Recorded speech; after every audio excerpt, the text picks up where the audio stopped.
అందరికీ నమస్కారం.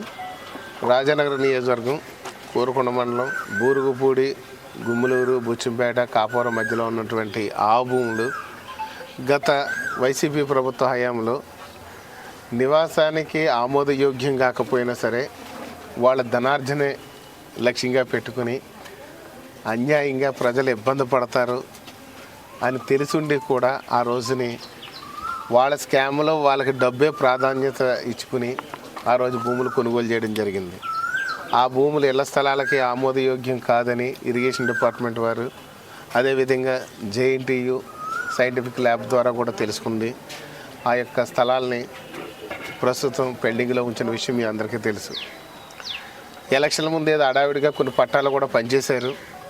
20,000 మందికి పట్టాలు పంచామని చెప్పి ఏదో చెప్పారు, కానీ దానికి లేఅవుట్ ప్లాన్ కానీ లేదా అక్కడ సంబంధించినటువంటి సైట్ అలాట్మెంట్ నెంబర్స్ కానీ అక్కడ ఏ విధమైనటువంటి పర్టికులర్స్ లేకుండా ఆ సైన్ కూడా సంబంధిత తహసీల్దార్ కానీ సంబంధించిన అధికారులు కానీ సంతకాలు కూడా లేకుండా ఆ పట్టాలు ఏదో అడావిడిగా పనిచేశారు. కానీ అది నివాసానికి ఆమోదయోగ్యం కాకుండా ఉండిపోయింది. ప్రభుత్వం అవుట్ సైడ్స్కి కొత్త పాలసీ తీసుకుని ఆ కొత్త పాలసీ ఈ యొక్క ప్రతి ఒక్కళ్ళకి కూడా 3 సెంట్ల ఇళ్ల స్థలం ఇచ్చే యోచనలో ప్రభుత్వం ఉంది ఫస్ట్ నుంచి. అది త్వరలో కూడా అమలు అవుద్ది. కొంచెం సమయం తీసుకుని ఈ గందరగోళాల మధ్య అవుట్ సైడ్స్ ఏదైతే ల్యాండ్ ఎక్విజిషన్ జరిగిందో ఆ పట్టాల డిస్ట్రిబ్యూషన్లో కూడా ఆ డిస్టర్బెన్స్గా ఎక్కడ దేనికి క్లారిటీ లేకుండా, లేఅవుట్ ప్లాన్ లేకుండా, నెంబర్స్ లేకుండా, ఎలాంటి ప్రొసీజర్ని ఫాలో అవ్వకుండా ఆ యొక్క పట్టాల గజిబిజి గందరగోళంలో ఉండడం వల్ల డెసిషన్ తీసుకోవడానికి ప్రభుత్వానికి చాలా ఇబ్బందిగా ఉంది. అలాంటి పరిస్థితుల్లో ఇప్పుడు ప్రభుత్వం దాని మీద గట్టిగా ఎక్సర్సైజ్ చేస్తుంది. పేదలందరికీ కూడా సొంత ఇంటి కళ నెరవేర్చే రోజు దగ్గరలో ఉందని మీ అందరికీ తెలియజేస్తున్నాను. ఈరోజు ముఖ్యంగా కానీ చూసినట్లయితే ఈ ఆవు భూములు ఏదైతే గత వైసీపీ హయాంలో పర్చేజ్ చేశారో ల్యాండ్ ఎక్విజిషన్ చేసిన భూములన్నీ కూడా అప్పటి నుంచి యూకలిప్టస్ అది వేసుకుని ఆ యూకలిప్టస్ అంతా కూడా కొంతమంది అక్రమంగా ఆ యూకలిప్టస్ అమ్ముకుని బతకడం పరిపాటిగా మారింది. అదేవిధంగా చూస్తే ఈ సీజన్లో ఈ మొక్కజొన్న ఇతర పంటలు కూడా వేసుకుని వాళ్ళ యొక్క పంటల్ని ఆదాయ వనరులుగా మార్చుకుని ప్రభుత్వానికి వచ్చే ఆదాయానికి కూడా పెద్ద గండి కొట్టి వాళ్ళు అక్రమంగా సంపాదించుకుంటుంది చేస్తున్నారనే విషయం నా దృష్టికి వచ్చింది. దాన్ని పలుమార్లు నా దృష్టికి వచ్చిన తర్వాత దాన్ని ఒక సర్వే చేయించాము. ఇది నిజంగా ప్రభుత్వానికి సంబంధించిన భూమా కాదా అని, అదేవిధంగా పంటలు ఉన్నాయా లేదా అని డ్రోన్ సర్వే కూడా రీసెంట్గా కూడా నిన్నే డ్రోన్ సర్వే కూడా చేశాము. చేసిన తర్వాత పంటలు ఉన్నాయి. అందులో ఆ పంటలో కూడా ఇప్పుడు కోతకు వచ్చి రెడీగా ఉన్నాయి. ఓ వారం 10 రోజుల్లో పంటకు తీసుకునేయడానికి అవకాశం ఉన్నటువంటి పరిస్థితులు ఉన్నాయి. అక్కడ ఈ విషయాల మీద ప్రభుత్వానికి భారీ ఎత్తున గండి పడుతుంది. కాబట్టి ఈ యొక్క ఆస్తుల మీద వచ్చే ఆదాయం ప్రభుత్వానికి చెందాలి అనే ముఖ్య ఉద్దేశంతో తహసీల్దార్ కార్యాలయానికి వచ్చి ఆ తహసీల్దార్ గారికి కూడా వారికి పూర్తిగా తెలియజేయడం జరిగింది. అలాగే ఆర్డీఓ గారికి కూడా ఇక్కడి నుంచి వాళ్ళకి టెలిఫోన్ ద్వారా తెలియజేయడం కూడా జరిగింది. ఏదైతే రూల్ ప్రకారం ప్రభుత్వానికి రావాల్సిన ఆదాయం ప్రభుత్వానికి చెందాలి కాబట్టి ఇమీడియట్గా ఏదైతే ఆ పంటలు వేసిన భూములు ఉన్నాయో ఆ పంట అంతా కూడా స్వాధీనం చేసుకుని ఎవరైతే అక్రమంగా పంటలు వేశారో వాళ్ళందరి మీద కూడా బైండ్ ఓవర్ కేసులు కట్టి, ఎవరైతే డీలర్లో దానికి సీడ్ సప్లై చేయడం కానీ, ఎరువులు పురుగుల మందులు సప్లై చేయడం కానీ, ఆ పంటకి ఇన్సూరెన్స్ క్రాప్ ఇన్సూరెన్స్ చేయడం కానీ చేసిన డీలర్స్ మీద కూడా బైండ్ ఓవర్ కేసులు కట్టి చట్ట ప్రకారం ఏదైతే ఉందో రూల్ పొజిషన్ ప్రకారం చూసుకుని వాళ్ళ మీద కేసులు కూడా కట్టమని చెప్పేసి ఆదేశించడం జరిగింది. అదేవిధంగా పంటను ఇమీడియట్గా రెవెన్యూ, పోలీస్ డిపార్ట్మెంటు సహకారంతో హ్యాండ్ ఓవర్ చేసుకుని ఆక్షన్ పెట్టి ఆక్షన్ మొత్తాన్ని ప్రభుత్వ ఖజానాకి వెళ్ళే విధంగా చర్యలు తీసుకోవాలని చెప్పేసి స్థానిక కోరుకొండ తహసీల్దార్ గారికి తెలియజేయడం జరిగింది. వారు కూడా పూర్తి స్థాయిలో యాక్షన్ తీసుకుంటారు. అలాగే పోలీస్ డిపార్ట్మెంట్ కూడా ఖచ్చితంగా దీని మీద యాక్షన్ తీసుకునే విధంగా చేయమన్నాం. ఏదైతే యూకలిప్టస్ భారీ ఎత్తున కొట్టుకుని వెళ్ళిపోయారో వాళ్ళ మీద కూడా ఇంకా జరుగుతూనే ఉంది. ఇప్పటికే కొట్టుకుని తీసుకెళ్తున్నారనే విషయం మా దృష్టికి వచ్చింది.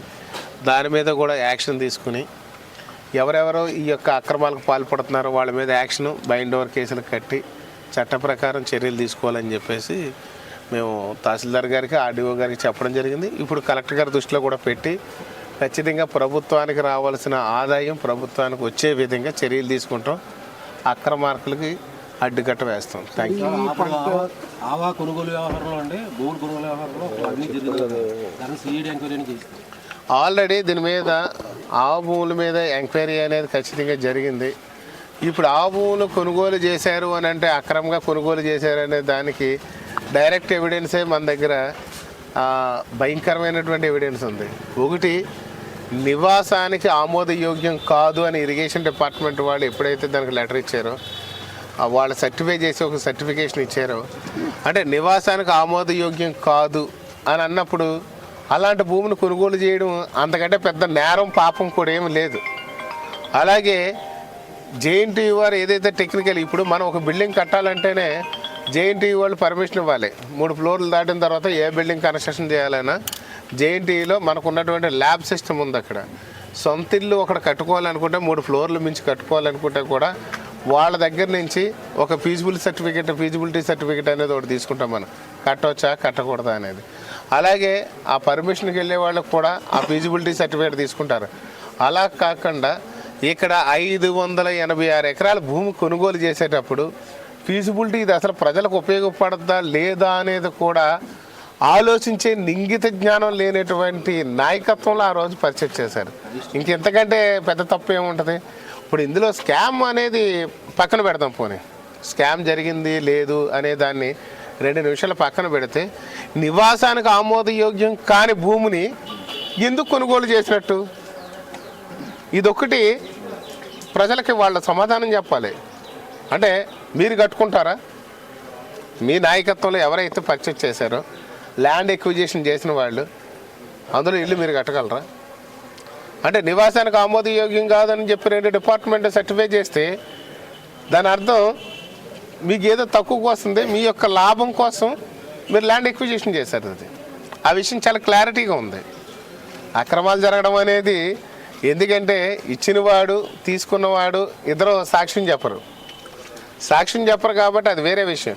కానీ నివాస ఆమోదయోగ్యం కానీ భూమిని మనమేం చేసుకుంటాం? మిగతా చోట్ల ల్యాండ్ ఎక్విజిషన్ జరిగింది, బ్రహ్మాండంగా ఉంది కదా. అక్కడ ఉంటే దాన్ని మనం పాయింట్అవుట్ చేయట్లేదు. ఇందులోకి వెళ్ళి ఇప్పుడు మీడియా మిత్రులకి ఎక్కడైనా అందరూ సైట్ ఇస్తే ఉండగలరా మీరు? పోనీ ఏదైనా సమ్మర్ స్టోరేజ్ ట్యాంక్ తప్ప ఎవరికి దానికి ఉపయోగం లేదు. ఇప్పుడు అది దాన్ని కనీసం రిజర్వ్ ఫారెస్ట్ కింద కన్వర్ట్ చేద్దాము అని అనుకుంటే కూడా రిజర్వ్ ఫారెస్ట్ కూడా అది కన్వర్ట్ చేయడానికి కూడా లేదు. ఎందుకంటే 6 మంత్స్ వాటరు అంతా కూడా స్టాగ్న్ అయిపోయి ఉంటుంది. రిజర్వ్ ఫారెస్ట్ మనం పెట్టినా అందులో వేసిన మొక్కలన్నీ కూడా చచ్చిపోతాయి 6 నెలలు. అందువల్ల రిజర్వ్ ఫారెస్ట్కి కంఫర్ట్ లేదు, ఒక ఇండస్ట్రీకి లేదు. చేపల చెరువులకు కూడా మీరు అన్నట్టు అన్ని విధాలుగా ఆలోచించాం. పోనీ చేపల చెరువులకి ఏదన్నా పోనీ గవర్నమెంట్కి ఏదైనా రిసోర్సెస్ కింద ఉంటుందని అనుకుంటే ఆ చేపల చెరువులు వేస్తే ఒక వరద వచ్చినప్పుడు మొత్తం చేపలన్నీ గోదావరిలోకి పోతాయి. చేపల చెరువులకి అనుకూలం లేదు. రిజర్వ్ ఫారెస్ట్ కింద తయారు చేద్దాం, గవర్నమెంట్కి ఫారెస్ట్ డిపార్ట్మెంట్కి ఇచ్చి మరి ఫారెస్ట్ భూమిని ఏదైనా గవర్నమెంట్ రీప్లేస్ చేసుకుంటుంది అని అనుకోవడానికి కూడా దానికి కూడా ఉపయోగపడట్లేదు.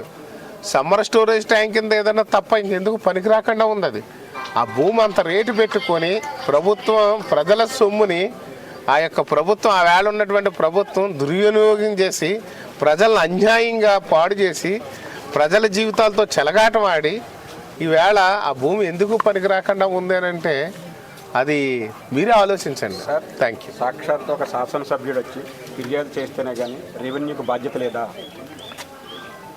అంటే ఇప్పుడు ఉన్నటువంటి తహసీల్దార్ గారు 3 రోజులు అయింది వచ్చి, ఇక్కడ కూడా వీళ్ళలో కూడా కొంచెం ల్యాబ్స్ ఏదో ఉన్నట్టుగా నాకు అనిపించింది. అందువల్ల నేనే స్వయంగా వచ్చాను. నేను ఫిర్యాదు చేయడానికి రాలేదు, ఇన్స్ట్రక్షన్స్ ఇవ్వడానికి వచ్చాను. నేను వాళ్ళ ఫిర్యాదు కాదు, ఇక్కడ ఇలా జరుగుతుంది దీని మీద ఎంక్వైరీ చేసి ఒక రిపోర్ట్ తయారు చేయండి, యాక్షన్ తీసుకోండి అని చెప్పి వాళ్ళు ఆదేశించడానికి వచ్చాను. నేను ఫిర్యాదు చేయడానికి రాలేదు. కాకపోతే ఈవిడ కొత్తగా వచ్చారు, గతంలో ఉన్న వాళ్ళు ఏదైనా జరిగిందేమో, ఏం జరిగిందో కొంచెం క్లారిటీగా 2-3 రోజుల్లో ఇప్పుడు ప్రత్యేకించి తహసీల్దార్ గారు సర్కిల్ ఇన్స్పెక్టర్ గారు ఇద్దరూ కలిసి దాని మీద జాయింట్ యాక్షన్ చేసి ఆ యొక్క దాని మీద ఆక్షన్ పెట్టి ప్రజల సొమ్ముని కాపాడడానికి మా వంతు ఖచ్చితంగా ప్రయత్నం చేస్తాం. వాళ్ళు ఫీజిబిలిటీ సర్టిఫికేట్ ల్యాండ్ ఎక్విజిషన్ అయిపోయిన తర్వాత ఫీజిబిలిటీకి అప్లై చేశారు. కానీ అది ఫీజిబిలిటీ ఉందో లేదో ముందు చెక్ చేసుకోవాలి. అలాంటిది అనుమానాస్పదంగా ఉన్నటువంటి ల్యాండ్ ఎక్విజిషన్ చేసేటప్పుడు ఫీజిబిలిటీ సర్టిఫికేట్ ముందు తీసుకుని తర్వాత ల్యాండ్ ఎక్వైర్ చేయాలి. కానీ వీళ్ళు అలా కాకుండా ఇప్పుడు మన వాడికి భాషలో మనం మాట్లాడుకుంటే పెళ్లి సంబంధానికి వెళ్తున్నాం అనంటే ముందు అన్నీ చూసుకున్న తర్వాత పెళ్లి ఖాయం చేసుకుంటాం. కానీ వీళ్ళు అలా కాకుండా వీళ్ళకి ధనార్జనే ముఖ్యం కాబట్టి వీళ్ళు ఫీజిబిలిటీ అనే దాన్ని తర్వాత అప్లై చేశారు. ముందేమో ల్యాండ్ ఎక్విజిషన్ చేసి మొత్తం డబ్బులు కొట్టేశారు. హాయిగా ఎవరి కోసం వాడు పనిచేశారు. కానీ ప్రజల యొక్క ప్రాణాలు, ప్రజల యొక్క జీవితాలతో వాళ్ళ సంబంధం లేదు. వాళ్ళ అక్రమార్జన ధ్యేయంగా పనిచేశారు కాబట్టి ఈవేళైనా ఆ ఆస్తిని అన్యాక్రాంతం జరగకుండా ఉండడం కోసం ఒక శాసనసభ్యుడిగా నా పని నేను చేస్తాను.